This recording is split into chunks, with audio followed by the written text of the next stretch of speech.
अस्सलामुअलैकुम। बेटा मैं अपने नेक्स्ट डिस्कशन लेक्चर के साथ स्टार्ट करने लगा हूँ। हम डिस्कस कर रहे थे अक्टूबर नवंबर 2024 वेरिएंट 41। बेटा हमने 41 वेरिएंट के 6 क्वेश्चन डिस्कस कर लिए थे। आज हम इसे इंशाल्लाह फिनिश करेंगे। मैं स्टार्ट करता हूँ क्वेश्चन नंबर 7 से। बेटा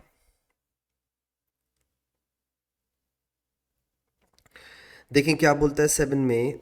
a reaction scheme is shown in figure 7.1।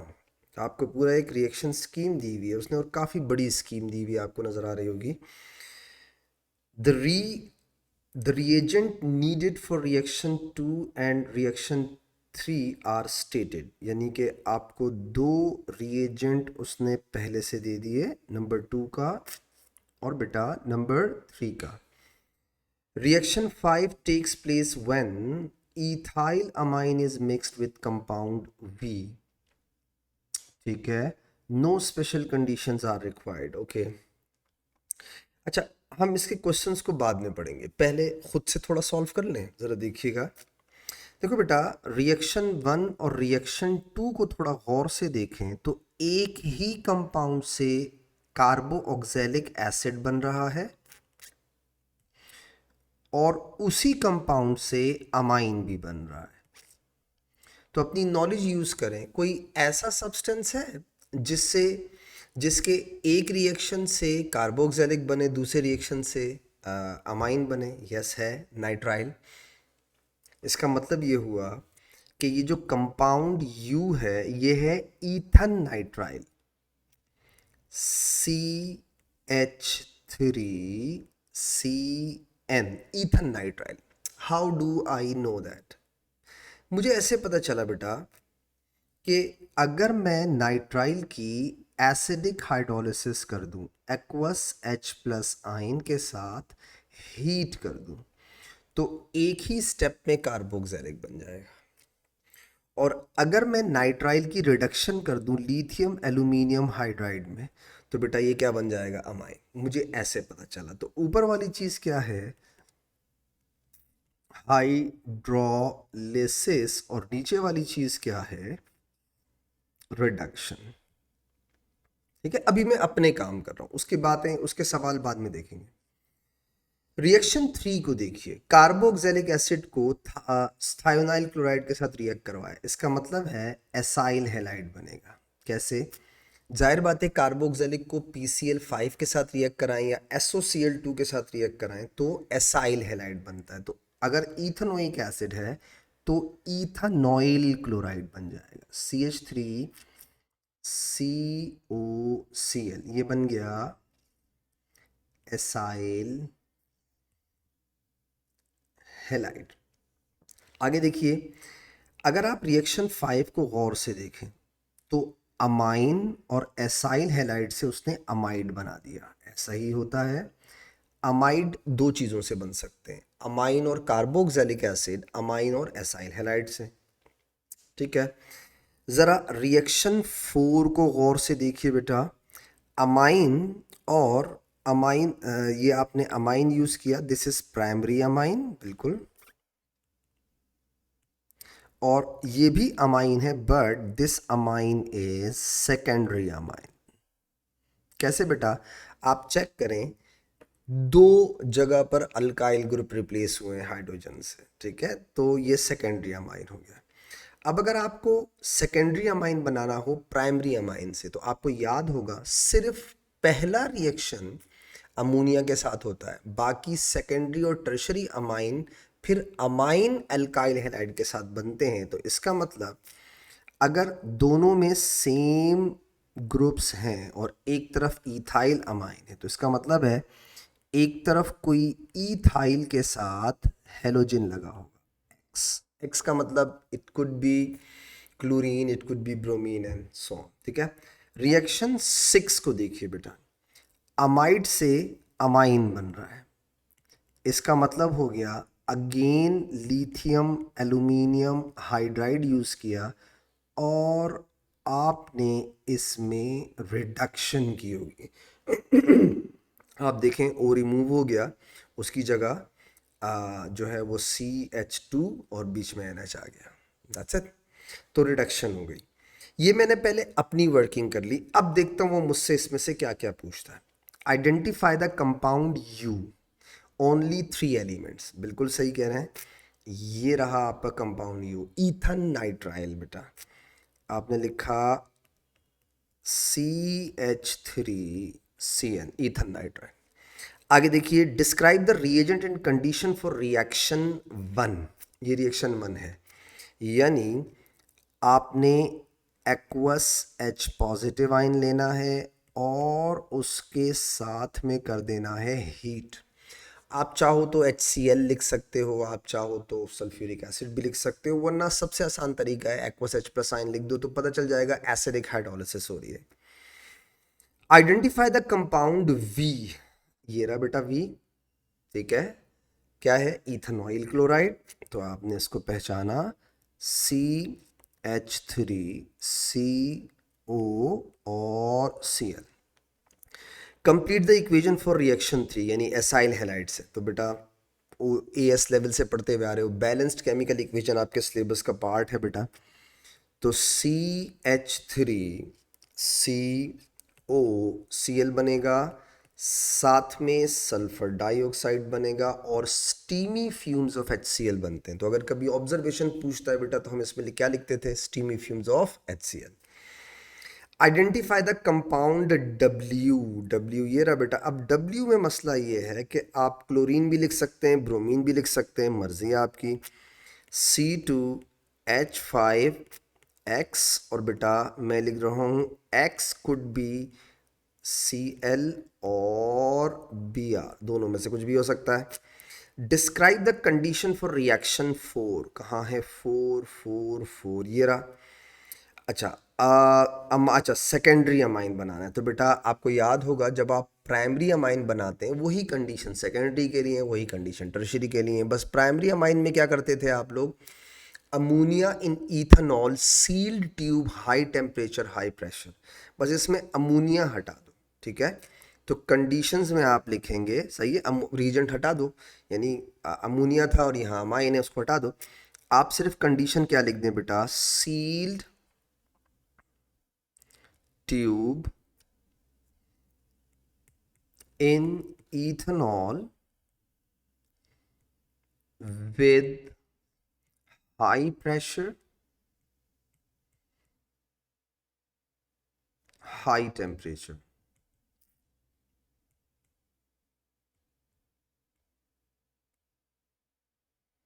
That's it। तो वही कंडीशन जो आप उसके लिए लिखते हैं बेटा, आप प्राइमरी अमाइन की फॉर्मेशन के लिए, वही आप सेकेंडरी के लिए लिखते हैं, वही आप टर्शरी के लिए भी लिखते हैं, ठीक है। आगे आ जाओ, suggest the reagent needed for reaction 6 कहाँ है, ये रहा, लिथियम एल्यूमिनियम हाइड्राइड। याद रखिएगा सोडियम बोरॉन हाइड्राइड अमाइड्स को रिड्यूस नहीं कर सकता, ठीक है। तो do not right sodium boron hydride, it's lithium aluminium hydride. Part H पे आता हूँ। Complete table 7.1 by adding the reaction number 1 2 3 4 5 6 to the right hand column. Use reaction number given in figure 7.1. Each of the number 1 2 3 4 5 6 should be used once only. Okay. सबसे पहले वो कह रहा है इनमें से हाइड्रोलिसिस कौन सी है, तो रिएक्शन 1 हाइड्रोलिसिस है, ये रही। आपने यहां लिख दिया 1, तो सिर्फ नंबर्स लिखने हैं बस, और कुछ भी नहीं करना। एडिशन रिएक्शन का जहां सिर्फ एडिशन हो रही है, देखो ये तो सब्स्टिट्यूशन है, SN है, ठीक है, ये भी सब्स्टिट्यूशन है, अल्काइल हैलाइड के रिएक्शन SN होते हैं। इसी तरीके से ये भी सब्स्टिट्यूशन है, ठीक है, और ये रिडक्शन हो गई। तो एडिशन यही नज़र आ रही है मुझे, ठीक है, एक ही नज़र आ रही है, क्यों, क्योंकि इसमें एडिशन ऑफ हाइड्रोजन हो रहा है। चेक करें, CN वाले पार्ट में सिर्फ एडिशन हो रही है। गौर से अगर थोड़ा देख लें आप तो बात समझ में आ जाएगी, और तो कोई एडिशन नज़र ही नहीं आ रहा। तो मैं कह सकता हूँ इसमें एडिशन सिर्फ रिएक्शन 2 में हो रही है। ठीक है। अगर कोई बच्चा बोले सर के रिडक्शन नीचे भी तो हो रही है, यहाँ एडिशन क्यों नहीं कह रहा है? क्योंकि बेटा यहाँ ओ गायब हो गया। गौर से देखें, सही है, ओ नहीं है, ओ रिमूव हो गया। तो इसका मतलब है सिर्फ एडिशन नहीं हो रही, कुछ एलिमिनेट भी हो रहा है। आगे देखिएगा, रिडक्शन। रिडक्शन आपने दो जगह पे की थी। एक लिथियम एल्यूमिनियम हाइड्राइड आपने 2 में यूज़ किया है, और एक आपने 6 में यूज़ किया। तो 2 and 6 लिख दें बेटा।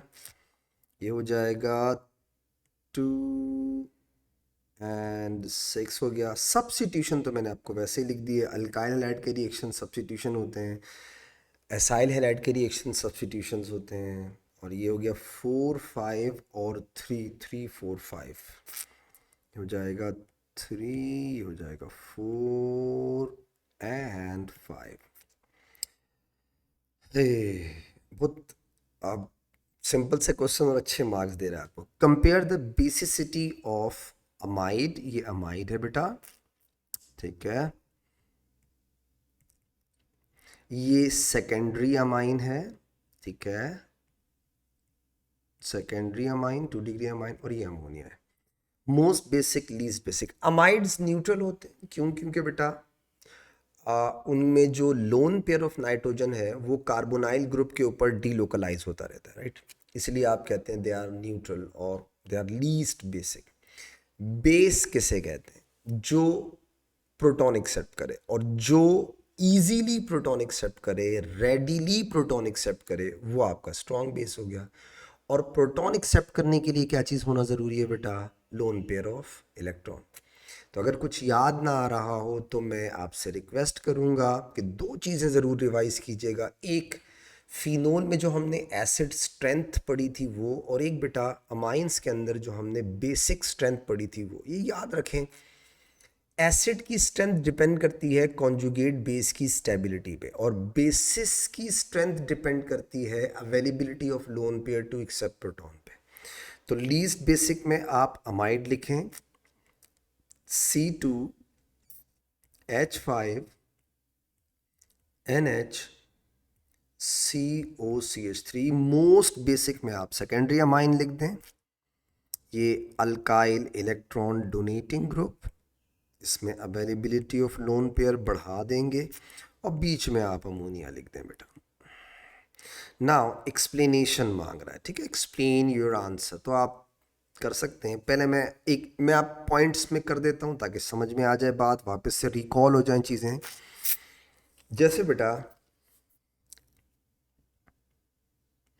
In amide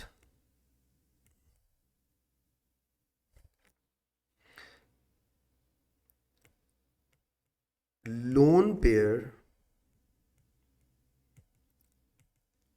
availability is least to accept proton because lone pair of nitrogen is delocalized over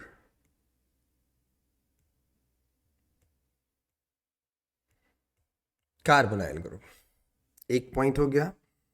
एक पॉइंट मैं सेकेंडरी अमाइन के लिए लिख लेता हूं, ऑटोमेटिकली बीच वाला खुद ब खुद कवर हो जाएगा। अल्काइल यानी किसकी बात कर रहा हूं? C2H5 की। Alkyl are electron donating, create positive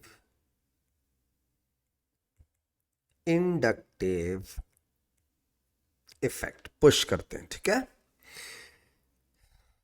Hence availability of lone pair of electron on nitrogen atom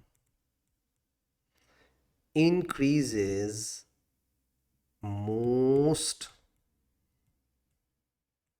to accept proton. तो पूरी डिटेल लिख दी हमने, मतलब आप और भी लिख सकते थे, अगर वो चाहता हमें तो हम और लिख देते, नहीं तो क्या सही है। क्वेश्चन नंबर 8 पे आता हूं बेटा। कहता है an aqueous solution of phenol is acidic, बिल्कुल सही है। Explain why phenol is more acidic then water. देखो बेटा, एसिड स्ट्रेंथ डिपेंड किस पे करती है? स्टेबिलिटी ऑफ कॉन्जुगेट बेस पे।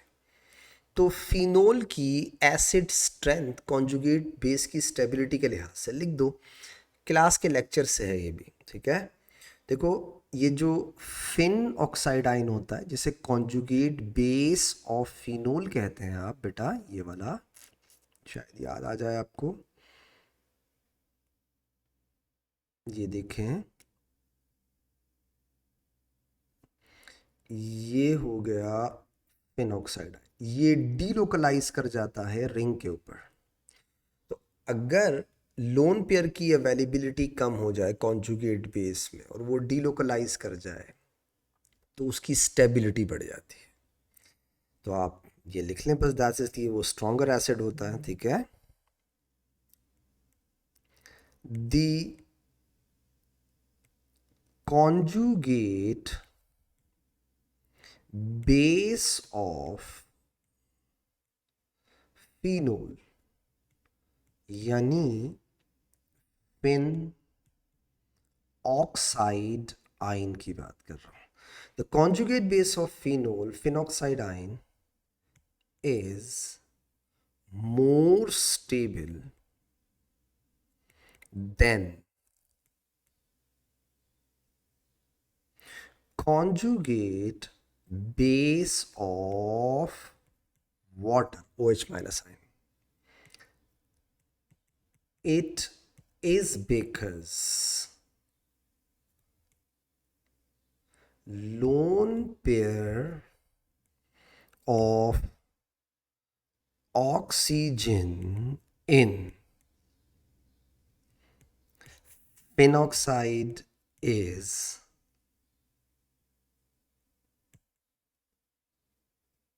delocalized over benzene ring. आगे आ जा। Name the two product formed, name बोल रहा है, name, when phenol react with excess of bromine. देखो बेटा, ये टेस्ट फॉर फिनोल भी है, याद रखिएगा, टेस्ट फॉर फिनोल। कैसे? आप फिनोल के टेस्ट के लिए एक्वस ब्रोमीन डालते थे बेटा, तो ट्राई ब्रोमोफिनोल बनता था और हाइड्रोजन ब्रोमाइड बनेगा। ट्राई ब्रोमोफिनोल वाइट प्रेसिपिटेट होते हैं। तो वो आपसे पूछ रहा है कि वो ट्राई ब्रोमोफिनोल बताओ, तो फिनोल 2,4,6 डायरेक्टर होता है, तो जो 3 ब्रोमीन लगेंगे वो लगेंगे 2 पे, 4 पे, 6 ट्राई ब्रोमोफिनोल। नाम पूछा उसने तो नाम लिखो।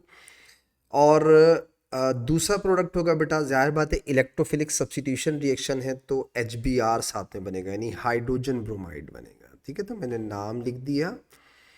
फॉर्मूला पूछता तो फॉर्मूला के लिए जगह देनी चाहिए थी इसको, हाइड्रोजन ब्रोमाइड बेटा। 2 प्रोडक्ट हो गए।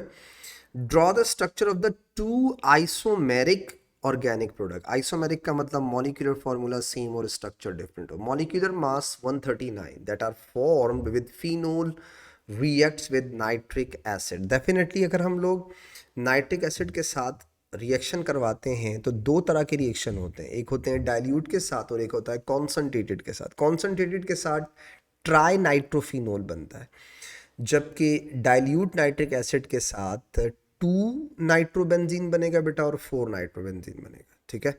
तो डेफिनेटली आप चाहो तो मॉलिक्यूलर मास निकाल के निकाल लो, वरना इसकी जो बातें हैं उससे भी समझ में आ रहा है कि हमें कौन सा प्रोडक्ट बनाना है। जैसे कोई बच्चा बोले सर हमें कैसे पता चलेगा एक एक नाइट्रो लगाना है, दो लगाने हैं, तीन लगाने हैं, तो बेटा उसने मॉलिक्यूलर मास दिया हुआ है, तो इसमें कोई टेंशन की ज़रूरत नहीं है। आप चाहो तो मॉलिक्यूलर मास निकाल लो एंड में, वरना ऑब्वियस है अगर वो कॉन्सेंट्रेटेड नाइट्रिक एसिड देता तो हम उसमें दो तरह के सॉरी एक तरह का प्रोडक्ट बनाते और तीन नाइट्रो ग्रुप लगाते। ठीक है, तो वो दो प्रोडक्ट पूछ रहा है, तो 2 4 6 डायरेक्टर होने की वजह से आप एक नाइट्रो ग्रुप लगा दें 2 पे बेटा, और एक नाइट्रो लगा दें 4 पे। क्यों? क्योंकि 2 और 4 क्या होती हैं? सेम पोजीशन होती हैं। ये मैंने बनाया फिनोल, और बेटा एक नाइट्रो मैंने लगा दिया 2 पे। इसी को कॉपी पेस्ट करता हूँ ताकि बार बार न बनाना पड़े। अब इसमें से मैं एक को हटाऊं और 4 पे लगा दूंगा। ए बन गया मेरे दो प्रोडक्ट। आपको कंफर्म करना है, कर लो, मॉलिक्यूलर मास यही होगा। ठीक है, right the equation for the reaction between phenol and sodium metal. जाहिर बात है सोडियम पिन ऑक्साइड बनाएगा और साथ में हाइड्रोजन गैस होगी। बेटा सोडियम तीन चीज़ों के टेस्ट के लिए यूज़ होता है। आपको याद होगा एएस लेवल में अल्कोहल के लिए किया था और कार्बोक्सिलिक के लिए किया था, और A2 में आके हमने सोडियम को फिनोल के लिए भी किया था। ठीक है, तो फिनोल का टेस्ट है अगेन, तो आपने लिखा C6H5OH। आप इसको सोडियम के साथ रिएक्ट कराएंगे बेटा, तो ये बना देगा C6H5O negative and A positive, साथ में हाफ हाइड्रोजन। डन हो गया। सी पे आ जाए, phenol can be produce from phenyl amine in 2 steps. Phenyl amine जिसे आप एनिलीन भी कहते हो, ये होता है। देखो मैं इसी को अबे यार बार बार ये जो रिंग बनाना होता है ना, ये भी मुझे बुरा ही लग रहा होता है। ये मैं इधर लेके आऊँ, इसको मैं थोड़ा छोटा करूँ। ये क्या हो गया? अच्छा, मैं कोशिश तो की थी कि मैं छोटा करूँ इसको, लेकिन चलो सही है, मैं कोशिश करता हूँ इसमें ही कुछ।